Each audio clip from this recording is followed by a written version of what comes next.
Hello, it is Miss Gella, and we are continuing reading Spider-Bots Rising, the book brought to you by the game Dreamscape.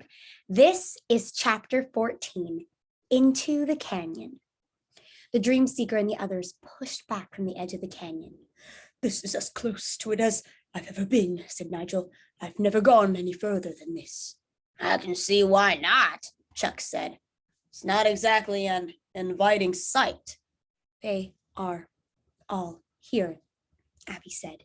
Her sensors flitted quickly back and forth. Every spider bot in the dreamscape is here. My scan shows it clearly. Every one. She paused. Even me. The rest of them stared at her, but she went quiet again. The dream seeker was scared. She knew the others were too. Seeing the sheer number of bots they were facing was terrifying, and that wasn't even counting the queen. The dream seeker pictured Queen Arachne waiting for them at the bottom of that dark canyon like a cobra waiting to strike. Her evil blank eyes blazing out of the dark, waiting, rows of razor-like fangs clicking softly in the shadows. More to distract herself than anything, the dream seeker took the compass out of her pocket. She felt its familiar weight in her hand. She looked down at the four mysterious symbols on its face. But it did not light up. It did not grow warm. The thin red arrow remained limp and lifeless. But that was no matter. The dream seeker knew where they had to go now. All of them knew where they had to go, down to the bottom of the canyon. "Right," the dream seeker said, taking a deep breath. "We have to get down there, but we should stay hidden for as long as we possibly can. There's no use getting into trouble before we've seen what we came here for." The four of them peered over the side again. Now they only saw the odd glint of metal here and there. It seemed most of the bots had reached the bottom and had disappeared into the dark. "Okay," the dream seeker whispered. "Let's go." So slowly and carefully, they worked their way down the sloping cliff. They tiptoed along narrow ledges. They grabbed into small bumps and bulges in the rock. Nigel floated close to the wall. He darted from shadow to shadow, trying to hide his bright coloring. The deeper into the darkening canyon they went, the more neon he became. A few times, the dream seeker nudged a pebble off the edge with her foot. Each time she watched as it fell away into the nothingness below. She'd never heard it land. After a while, she decided not to look down anymore. It was making her hands sweaty and her chest tight. Finally, they reached a ledge that was a good lookout position. They were about 15 feet from the bottom. A large, jutting flank of rock hid all four of them from sight. Peering over the top, they could see what was going on below. Thousands of spider bots marched along the canyon floor. They all walked as one, like some horrible, wicked river of clanking metal. Imaginanium sloshed and glittered in their tanks, their heads all pointed in the same direction. Their red sensors were dull and locked. Every sharp, metallic leg moved in stiffly perfect unison. Not one bot was out of line or out of step. The sound of their combined footsteps were like the beating of a war drum. The dream seeker looked over at what they were marching towards. Further down the canyon was the glowing orb she had seen from the top of the canyon. Could this finally be what they had been searching for? The net? The World Wide Web? It was beautiful in a way. Standing this close to it, she now saw its true size. The orb was gigantic. It was at least the size of a football stadium. She couldn't look at it directly. Even with her tinted helmet, she had to shield her eyes. The light coming off of it was blinding, but she glimpsed that its walls were a complex mesh of the same green threads they had found back in the Duskmere forest.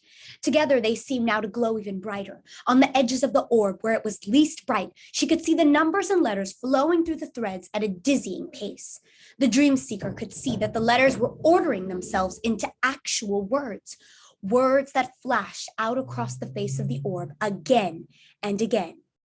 Obey, obey, obey. That's what all the bots were marching towards. Row after row of them walked up to the orb, and when they reached it, they seemed to melt right through and disappear into the orb. On and on they went, swallowed by the wall of green light. "Oh dear," Nigel's whispered voice snapped the dream seeker back into the present moment. She followed his eye line to the far side of the canyon floor. Along a small ridge on the canyon floor, a bot had become stuck against a rock in its path. Its legs continued to step in time with the others, but it could not move forward. A small step to the side would have freed it, but the bot just kept swinging its legs forward and back to no advantage.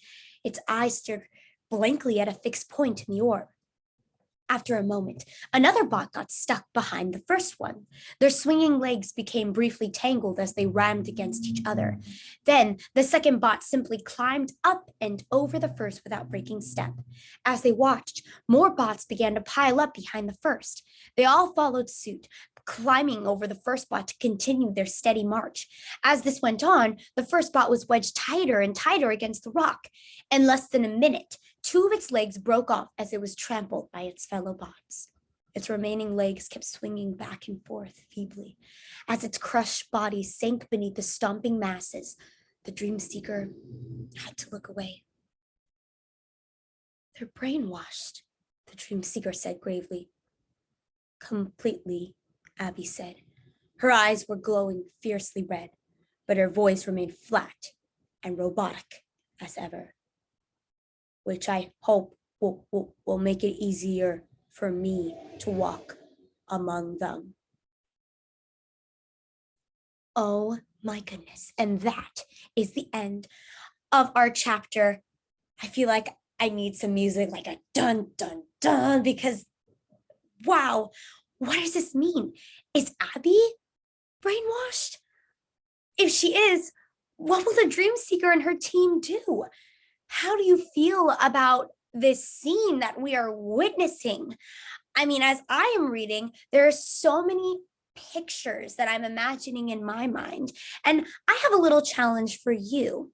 Taking what we just read, I encourage you, instead of writing down in sentences an answer, can you draw what you are seeing in your mind? If you're with a friend, compare your drawings together.